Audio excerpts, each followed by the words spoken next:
What's going on, true believers? And we're back with another Top 5 Thursday. And you see it right there. It says quarterbacks from the 90s. Now, rules is that we're just talking about from 1990 to 1999. I'm not talking about their whole career, just talking about what they had done in that decade. So sit back, relax, and remember, it's not in order, it's just five of them. You can put it in any order you want. But we'll find out who's on this list. And of course, we're going to have honorable mentions. So let's go.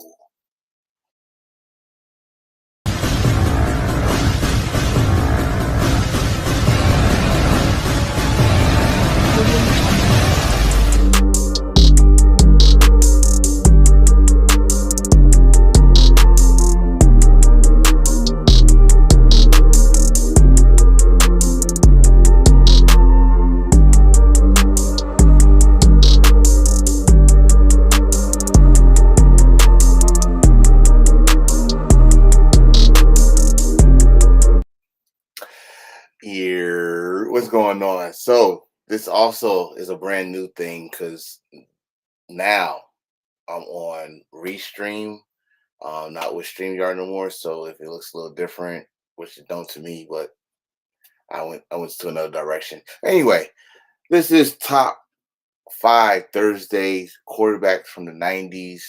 And trust me, this is an opinionated list. I already know what it is, but these are my top five. But I also got some honorable mentions. So let's get on their light right now. Honorable mentions. Number one, I might not like him, but I do respect him, especially in the 90s. Talking about Steve Young. Steve Young took over for Joe Montana. uh, took over for Joe Montana and didn't look back. Even when Joe was healthy and he came back for that one Monday night game, they stuck with Steve Young. Did it pay off? Probably a couple years later, where they finally won the Super Bowl and destroyed the San Diego Chargers in a blowout. Uh, but it took that monkey off of Steve Young's back. All he had to do was keep on building his numbers, and eventually he got what he deserved, was Hall of Fame. But most of those numbers came in the 90s. Next guy, Mr. Jim Kelly. K-Gun, no huddle, in the cold, Buffalo, New York. This man, I know everybody joke on him. I know everybody clown Buffalo, but how many quarterbacks in today's world could say they took their team to four straight Super Bowls? In the 90s, that's when Jim Kelly started cooking with that offense. Holy shit, no huddle. Um, it was a thing to see and hard to beat until the Super Bowl. I don't know, they just ran out of gas in Super Bowl, but I to this day I still think Jim Kelly deserved one. Hell, maybe against my damn Giants, it was the closest one he was gonna get, but he deserved one. Next guy, this guy who gave me nightmares my childhood, Randall Cunningham. The reason why I say this because it's because of this guy right here is what we see in quarterbacks today, and he was doing it in the 90s. Randall Cunningham could outrun you, and he had the arm. In fact, his longest pass happened in the 90s, a 95 bomb to Fred Barnett. Uh, in fact, let's get this really. In 1991, the Eagles was favored to go to Super Bowl, and Randall got hurt the first game against Green Bay. I'll never forget it. But the next year, they were still one of the favorites. And he Randall did his thing, but he ran to those Cowboys in the divisional round, and yeah, but he was still a part of what we see now, and he was one of those highlight reels. Yes, he came in the late '80s, but his work in the '90s, not to mention when everybody wrote him off, he went to Minnesota and got with a young kid named Randy Moss and his old partner Chris Carter, and they had a 15-1 record and just ran out of gas in the NFC Championship game. So, and my last honorable mention is Drew Bledsoe. Another one that no one gets no because you don't remember him because what how he how it ended for him in New England. But before then, New England was trash. Let me repeat that. Before he got there, New England was trash. Like at the Super Bowl 21, no, at the Super Bowl 20, when they got their ass banked by the Bears, they was trash for many. I'm gonna say, no, I'm gonna say from 88. 88, they was actually all right. From 89 to 94, no, 93, they was ass. The Patriots was ass. Until they got the number one pick and they drafted Drew Bledsoe. And Drew Bledsoe, yes, his first year, what all rookies get this. We'll find out what they are in a second. If they learn the league by now. He did his second season. I never go forget it. In fact, the first game was a shootout between him and another quarterback, which is on this list. And after that, Drew Bledsoe and the Patriots with Coach Bill Parcells changed that franchise around. They went to the Super Bowl. First, they went to the playoffs, and um, that was a turnaround right there. And then it was the Super Bowl. And just to say, at that time, Patriots in the Super Bowl in the same place they got blown out in, and this time against the kind of weird, but yeah. So Drew Bledsoe. So let's get to this. Let's get to this list. All right. Like I said, it's not in no order, not no special order. It's just my top five. Don't mean the first one is no one. Don't mean the last person is no one. It's just five people. And the first person I just said, Drew Bledsoe had a shootout against this guy, but let's go with Dan Marino. Dan Marino. Yes, he was drafted in what 83, and he did his highest yardage in the 80s, but in the 90s, he was consistent, especially after he got injured in 93. When Dan got injured in 93, everybody thought that was the end of Dan Marino. And I just mentioned it. 94 start, they start the Patriots. It was a fucking shootout in Miami. And Dan Marino just showed why he was one of the best quarterbacks in the 80s and why he's one of my best quarterbacks in the 90s. Especially if you're a Jet fan, you hated Dan Marino in the 80s and you definitely hate him in the 90s because he torched my cousin's roommate, Aaron Glenn, with that fake spike. That's not the game. But it's multiple times that the Dolphins, especially in the 90s, came close to the Super Bowl, but they always ran to those damn Buffalo Bills. Unfortunately, that was the closest he's gonna get. It was kind of sad how Dan Marino's career ended. No disrespect to Jimmy Johnson, but I think if Dan had a running game back then in the early '90s or late '80s, he probably would have had that Super Bowl ring. Uh, but Dan Marino's he broke the record in the '90s. He left the game in 1999, if I'm not mistaken. Yeah, 99. As the all-time leader in pass yardage, completions, and touchdowns. So Dan Marino is one of my guys. The next guy, I know he's not well liked it right now, especially in the welfare community. But Brett Favre, come on, Brett Favre.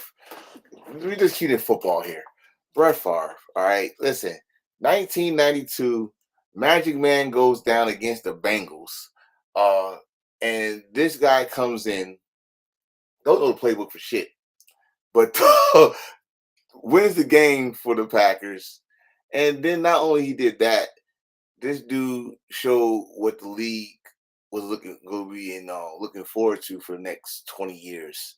But in the 90s, this was fun Brett Favre. This was have no. Oh fuck it then. Hey Brett Favre, panic Brett Favre. I could squeeze. I could throw a football through a car wash and come out dry. Brett Favre. You understand? And he was a big kid. Look at this. Look at the excitement. This is the Super Bowl I was talking about with Drew Bledsoe.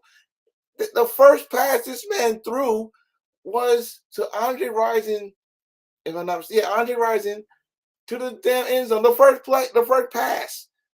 And he took off his helmet like a little kid. And I don't blame him. It's a Super Bowl. He was having fun. Brett Favre in the 90s. He won three. Was it three? I think it was three MVPs. He Super Bowl MVP. No, he was not Super Bowl MVP. I'm sorry, I would not disrespect you, Desmond. But he won Super Bowl. He won the Lombardi back to Green Bay, which was the only Super Bowl. But if I got any playoff memories in the '90s for Brett Favre, is the upset he had against the 49ers, which was the first time I could say in a long time that the NFC Championship game was not with Dallas and the 49ers. Yeah. Again, he did go back to the Super Bowl, but they lost to another guy that's on this list. We will get to him soon. But Brett Favre is definitely a top quarterback from the '90s. Next guy, a trailblazer, Mr. Warren Moon. What you see today with spread offense, this man perfected with Houston. Now, I know you see him with Minnesota. He went to Minnesota to prove a point that he's not a system quarterback. And he had two good receivers. One named Chris Carter, the other one named Jake Reed. Don't act like y'all don't remember Jake Reed. Jake Reed was a bad man. But Warren Moon is a trailblazer to me. At this time, again, it's not like today where you see 15 black quarterbacks. You'd be lucky if you saw 5 in the '90s, and that's a fact. I know I already showed you one with Randall, but I said he also came to mid '80s, but he did more to elevate in the '90s. Warren Moon was that guy. Especially this man was overlooked when he was in college. He had to go to Canadian football, win their Grey Cups probably 4 to 5 times, and then Houston picked him up. And yes, that was in the mid '80s, but again, Warren Moon did his damage in the '90s. Yes, he is known for the biggest collapse in NFL playoff history. Yes, he is. But take that out the loop. This man rejuvenated the Houston Oilers and made them contenders. Every year, you had a key sense that the Houston Oilers was going to make it to the playoffs. Every year, Warren moves behind that. And yes, he played in a tough division. He played in the division with the Steelers, the Cleveland Browns, and yes, I even say the Cincinnati Bengals. Because it was not the Bengals' fault the offense sucked. It was it was not the defense fault, but it was still a black and blue division. So shout out to Warren Moon on that. Next quarterback is another quarterback he couldn't get past. And I said this for Brett Favre that he had to be part of this, but John Elway, John Elway, John Elway. Yes, again, another product just like Dan Marino that was in the '83, that classic '83 draft. And you know why with John Elway he didn't want to go to a certain team, and we all know that. But in the '90s, no one had more game-winning drives than John Elway. And everybody knew this. And I said the same thing about Dan Marino, and you don't believe me? It worked for John Elway. Once John Elway got a running game, it took so much pressure off of him. And it got him 2 rings. And he left on top with 2 rings. Of course, everybody know John Elway for the drive, but that happened in the '80s. I got some games that y'all need to look at. One, divisional round 1991 season, but it happened in 1992. Denver against the Oilers. If you want any soundbite, go to Marty Schottenheimer. He has sound bites about John Elway, and Marty's wife did not like John Elway, so there you go. That man used to give Kansas City some fucking damn problems.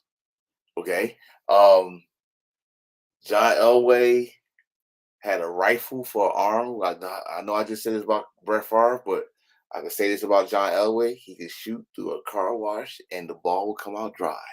John Elway, and again, left the league on top as a Super Bowl champion.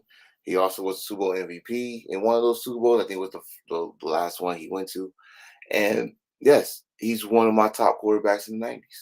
Now, y'all know I'm a Giant fan, but this last one, it don't really hurt me because he deserved his respect. Because he anchored egos.